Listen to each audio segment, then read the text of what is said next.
For the last 20 years, the Hyundai Santa Fe has been on the UK SUV market as the large option. If you wanted 7 seats, you want a big SUV, this is the one you go for. And this new version is bigger, beefier, chunkier, and also more efficient than ever before. It looks a bit like a Stormtrooper's helmet in this creamy white colour with the black gloss on this calligraphy trim. It looks, I think, very impressive. A bluff front end, very similar to a Land Rover Discovery. We've got these H-shaped LED daytime running lights, LED projector headlamps, active LEDs. This gloss black trim around here, active air vents. These open and close here. These ones provide a curtain of air to shield the wheel, make it more efficient when you're driving along. It's a beast to look at, to be fair, isn't it? We've got these high raised roof rails, cameras all around the car, black gloss trim down here. These wheels are 255 45 R20s on this, the calligraphy model. Chunky big grab handle type door handles, privacy glass down the back. If you want to be able to climb onto the roof, these grab handles give you access to the roof, which means you've got easy access. If you've got bike carriers up here or a big roof box, if you're going away maybe in a roof tent, it can actually hold up to 100 kilos, which is way above average for this sort of vehicle. And then the back end of the car, to be fair, this is the point where the Santa Fe kind of stops being just a normal SUV and becomes more of a van, because it's an absolutely massive tailgate, similar to what you might find on something like a VW Transporter van. And if we open this power tailgate, we've got a massive load hatch, which is really square. It almost looks like you could load a pallet into it. A lot of SUVs have rear lights in this location here. That means it narrows the boot opening naturally, and it also means that you can't open it as square. This has got massive, huge air ram powered tailgate rams at both sides. It lifts up, gives you this massive roof. In the event of it raining, if you're out somewhere, you can sit down, have a rest, proper, like if you imagine at a point to point or something like that. Brilliant. This is a 7-seat car, so we've got the 7 seats that fold up here. As you can see, headrest nice and high up here. It doesn't give you loads of space in the boot if you've got 7 seats up. That's when I think the roof rack would probably come in very useful, being able to put a big roof box on there if you're going away on holiday. With a third row down and the second row up, we've got 628 litres of boot space up to the glass. If you fold down the middle row as well, you get 992 litres. We've got remote control buttons to release that row as well, so you can fold those second rows from the back here as well. So you're loading stuff through easily. It's a flat load area all the way through there. Compared to the previous model, this is actually 45mm longer, and it's 15mm longer in the wheelbase, which should translate to more interior space. Let's check it out.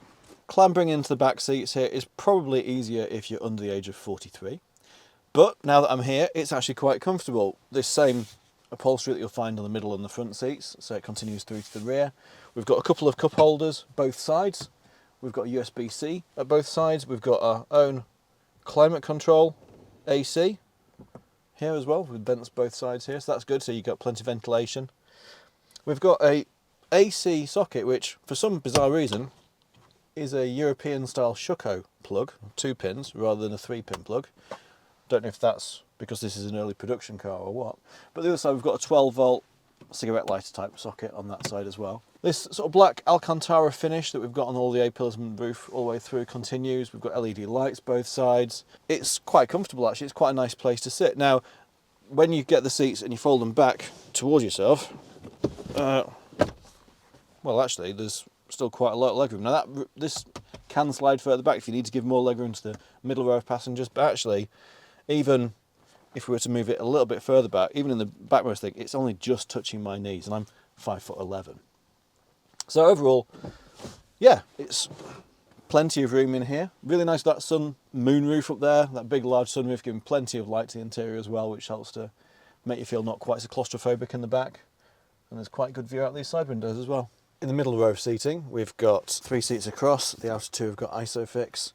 The middle doesn't. We've got an armrest, a couple of cup holders. We've got 3-stage heating in both of the outer chairs as well, so the button here for heated seats, that's good. We've also, on this model, got sun blinds built in. We've got grab handles with LEDs here. Obviously, you've still got the benefit of the big sunroof above you. You've also got the sunroof above the driver and passenger, which gives extra lighting as well. We've got a storage bin down the front here, which, like a drawer that pops out. Actually, that's quite cool. Looks like you can fit about 4 or 5 cans of Coke in there, so that's quite useful if you're doing a longer journey. We've got some cup holders both sides in the doors here. We've also got like a bottle holder down there as well. We've got some mat pockets on the back of the seats, and there's also a couple of hooks on the back of each chair. Again, this is the calligraphy model, so we've got this sort of nice, almost carbon fibre sort of trim along the doors here, and this sort of dark anodised brushed aluminium side trim. We've also got a couple of USB-Cs at the back of each front seat. So again, rear passengers are catered for in terms of charging the electronics. And one thing that's quite good as well is this centre console here. You can actually access it from the back seat, so you can pop that open there. So yeah, it's a nice comfortable place to sit. These seats are nicely bolstered, comfortable. It's a leather substitute that's been used on the seat, but it's very comfy, perforated in the middle, wiped clean, which is useful when you've got families. So yeah, it's a lovely place to sit. Let's see what it's like from the driver's perspective. So sat in the driver's seat of the new Santa Fe, you do feel a bit like a king. It's very throne-like. You're well wrapped by these bolstering on the seats. These are both heated and ventilated seats, which is great on this model. And we've got memory functions for both 1 and 2. We've got this wraparound screen here. We've got two 12.3 inch screens. The main driver display up here, very clear. And then this one angled towards you slightly with all the navigation instructions.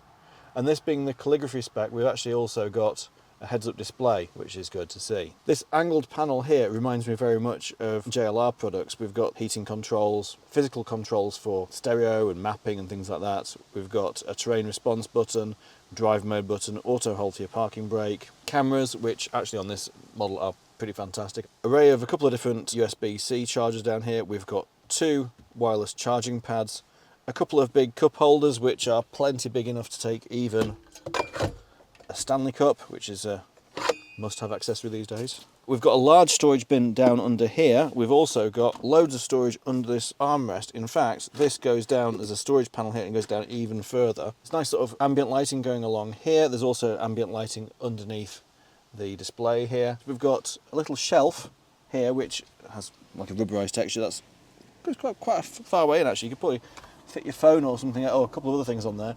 Then we've got a large glove box here, and then this funky little device. This is a UV cleanser. You can put phones or devices or anything you really wanted to in there, close the door, press this UVC button here, and it zaps it with ultraviolet light to kill any bugs. In a post-COVID world, it's something you might think you might need. In terms of driving seat, the comfort is great. It's a very adjustable seat. We've got height adjustment both front and rear.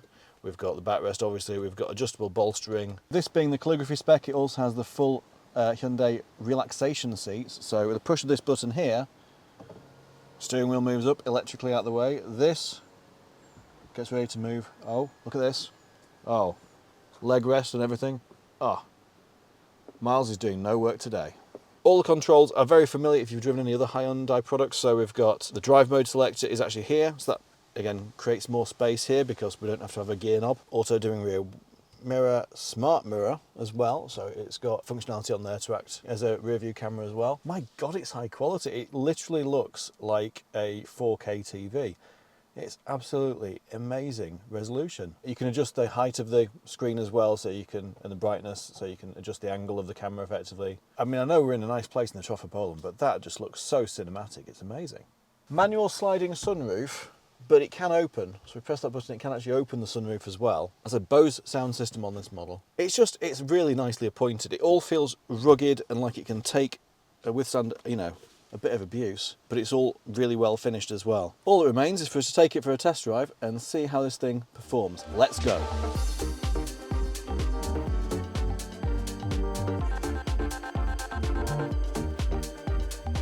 So on these twisty A and B roads that we're currently driving on, the Santa Fe feels very sure-footed. It's very comfortable, very quiet on the road. There's a bit of a growl from the engine as you put your foot down under load, but it's quite a pleasant place to be. I normally drive a Hyundai Ioniq 5 as my daily driver, and obviously all the switchgear on here is very familiar to me because I'm used to that in my car. The one thing that did throw me off is that the cruise control buttons are the opposite side in my car. But no, very light and airy interior, helped by this sunroof above us, which is an opening sunroof. But no, in terms of road quality, noise levels, everything else, it's really, really smooth, really well contained. UK roads are not in the best condition at the moment. There's loads of potholes all over the place, but this seems to soak them up pretty well without too much vibration. It's, yeah, a very easy thing to drive, despite the fact that this thing is about the size of the Cutty Sark. So the choice of 3 drivetrains. We've got a 1.6 litre turbo hybrid petrol engine, and that's available either as 2-wheel drive, which is actually front-wheel drive in this, or all-wheel drive. Now both of them come with about 220 brake horsepower. 0 to 60s around 8.5 to 9 seconds. And that's plenty to shift it along. It keeps up with every other traffic on the road. Great, it's absolutely no problem at all. Or you've got a choice of a 1.6 litre turbo petrol plug-in hybrid. Now the plug-in hybrid comes with a large battery capable of driving the car up to 33 miles on electricity alone. And so the good thing about that is that if your daily commute is less than 30 miles, you can basically do it all on electric, and therefore it's going to be really efficient and not a bit like driving an electric car really. Overall, that's supposed to get around 166 miles per gallon on the official WLTP driving cycle. Your mileage may vary depending on how much of that drive you're able to do on electric or not. This is the 1.6 litre petrol hybrid front-wheel drive car that we're driving today. That officially is supposed to have a WLTP figure of around 40.8 miles per gallon, with the all-wheel drive getting around 38.2 miles per gallon. And so far, we've been seeing high 40s, early 50s. We'll see what it's like on the motorway in a bit when we're on a higher speed. But it means it's really quite a cheap car to run. You know, 50 miles per gallon or 40 miles per gallon even is sort of super mini territory in terms of efficiency. And this is no super mini, it's more super tanker. It's a huge car, but actually it's easy to place on the road. These are narrow country lanes that we're currently driving on. Admittedly, we've had to stop a couple of times for, you know, horse boxes and things going the other way, but it's actually been easy enough to place, and we've got good visibility all around. In fact, really good visibility. The view out the windscreen is really, really good. These A-pillars are quite slender, and that means there's not too many blind spots. One cool feature is if you put these indicators on, we actually get a little blind spot camera comes up on the side here, showing you what's down under your wing mirror. So that helps actually when you're manoeuvring at low speeds or going into parking spaces and things. So overall, it's an easy car to drive. It's a really comfortable car to drive. It's got so many technology features, you don't even know where to start. It's got wireless Android Auto, wireless CarPlay. It's got 2 wireless chargers. It's got loads of USB-C sockets all over the car. It's got a really useful heads-up display. I've got Android Auto on at the moment, and my mapping directions are being pulled through to the heads-up display, which not all cars do, but it's great to see that level of integration with the Apple and Android products. So overall with the Santa Fe, it's technologically brilliant. There's so much tech on here, I don't even know where to start with it, and it's very, very comfortable. It's great to drive, it's efficient, it's ticking an awful lot of boxes, and for me as an EV person, I have to say that actually it's a hybrid system that I quite like.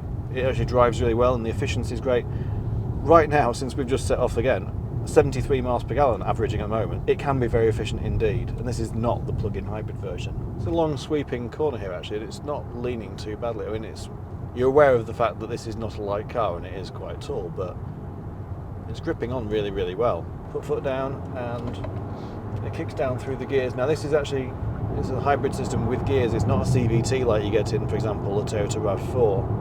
When you're on the motorway, well, if you press the cruise control button, it'll follow the car in front, it'll keep a safe distance, it'll steer to keep you in lane. So on long journeys on the motorway, it's going to do a lot of that work for you. It has also got lane change assist as well. So as we're driving along now, if I press the indicator, it will actually change lane automatically for me. So we'll test that out and see how that works. So coming past a car now, it's gone out of the blind spot, indicate, and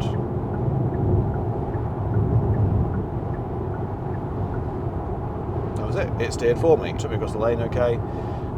It kept the indicator on, even though I just tapped it, it kept the indicator on until I'd safely moved across. I want to try it the opposite way. So don't even touch the steering wheel. It's bringing me across. It's accelerating. Let's cancel the indication now.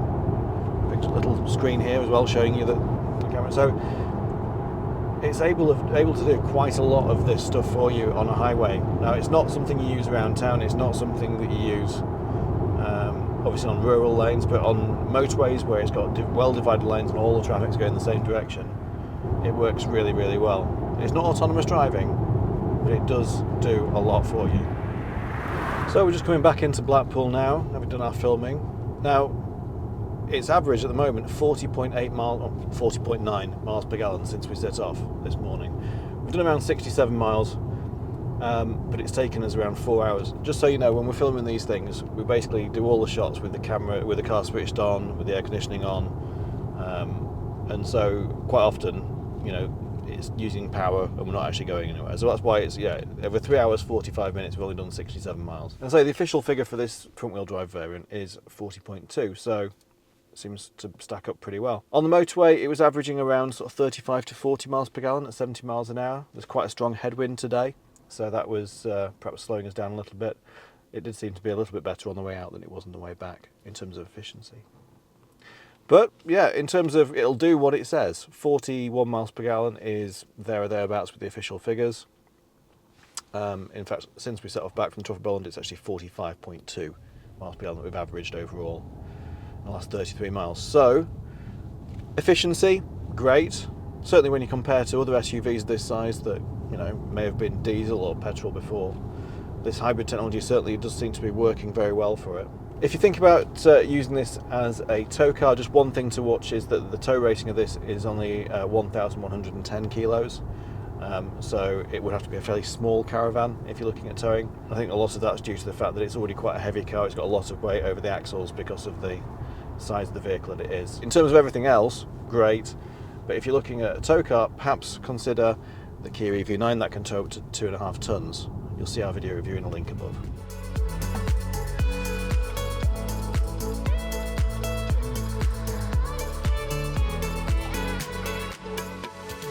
If you're looking at a big family SUV with 7 seats, then this should definitely be on your shopping list. Comparing against things like the Discovery, this is half the price and it's got a 5-year unlimited mileage warranty instead of 3. Definitely should be one to check out. Hope you've found this video useful. If you have, please click the like button, it really helps us out. And let us know in the comments below what you think of this hybrid or plug-in hybrid car. Which one would you choose if you were going for it?